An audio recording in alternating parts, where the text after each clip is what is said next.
El sueño de Shangan es un drama ambientado a finales de la dinastía Tang, durante el gobierno del emperador Wenzong.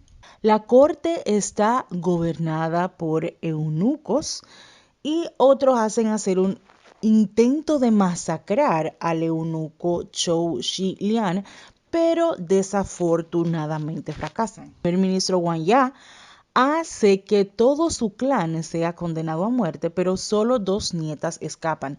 La hermana menor, que es adoptada por Shang-gun Su-ji del despacho Ziyi y rebautizada como Shen Ruo-yu.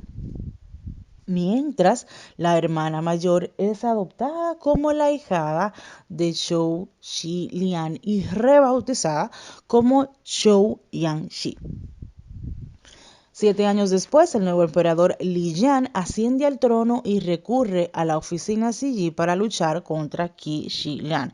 Como resultado, las dos hermanas se reencuentran como enemigas incapaces de reconocer su relación de sangre, aunque al final ya pueden reconocerlo. Obviamente que es el proceso natural de la serie de descubrir todo. Es una serie que tiene una trama muy intensa. Yo creo que es la serie donde yo he visto más traiciones de todos los dramas chinos, porque todos los dramas chinos que yo veo son de históricos.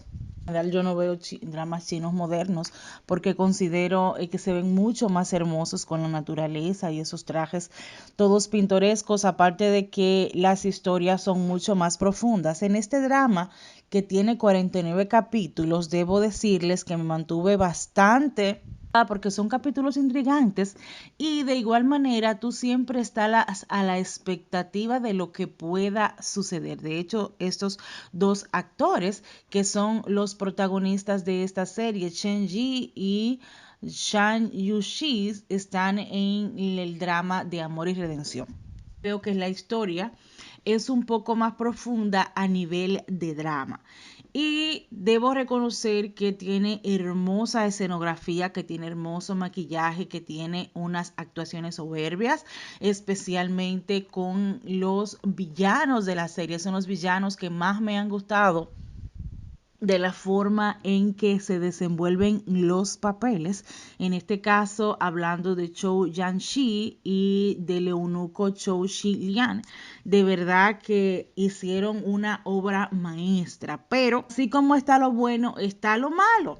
Por ejemplo, yo entiendo que quieran hacer historias diferentes, pero yo también entiendo que ellos deben sopesar un poco las emociones de los espectadores, en el sentido de que el rey, el pobre rey, el más sufrido, el que tanto lo apuñalan, el que tanto lo golpean, en que en varias ocasiones estuvo al morir, resulta que al final muere. O sea, yo le tengo que decir esto por si usted no lo ha visto y le molesta, así como me ha molestado en otros dramas, incluyendo el drama de Mr. Sunshine, drama coreano que me hizo llorar por todo lo que pasaron los protagonistas y al final la protagonista muere. Pienso que es algo injusto cuando hacen que ellos vivan una vida tan tortuosa, con tantas dificultades y al final entonces pierdan la vida en la flor de la juventud. Este drama pasa lo mismo. Ellos como que al final intentan hacer creer que efectivamente el emperador como que intentó falsificar su muerte, como que intentó fingir su muerte y al final se le aparece a Ruoli. En este caso, pienso que no, a Chen Ruo-yu, perdón, es el nombre de la chica que es la portadora de la espada, que en varias ocasiones el emperador intentó alejarla de él porque se pudiera encontrar en peligro, pero ella es muy desleal, así como su tío, que también él intentó alejarlo porque vio que se mantuvieron con él hasta el final. Y debo reconocer que sí es una serie que te mantiene todo el tiempo a la expectativa, por lo cual todos estos capítulos, casi 50, a uno no se le hacen tan extremos, que tiene una trama bien llevada en esto de las guerras de unos soldados contra otros, de hacer secretos para ver cómo pueden vencer a otros, de tener cámaras secretas y encontrar la forma de contraatacar a su enemigo me pareció bastante interesante, al igual que los diálogos también, algunos de ellos bastante profundos en cuanto a la familia, al amor de la familia, a saber a quién le serás leal y cómo el pasado puede que te vaya a dar sorpresas en el momento en que tú descubres toda la verdad.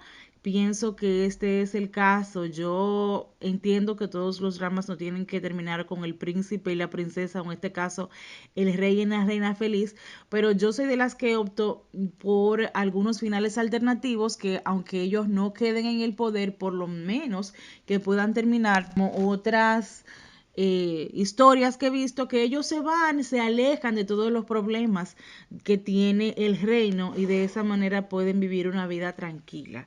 Si me hubiesen preguntado a mí, hubiese sido mejor que dejar a uno decepcionado con la muerte de la persona que tanto sufrió, que uno tanto se identificó y que al final termina en tragedia.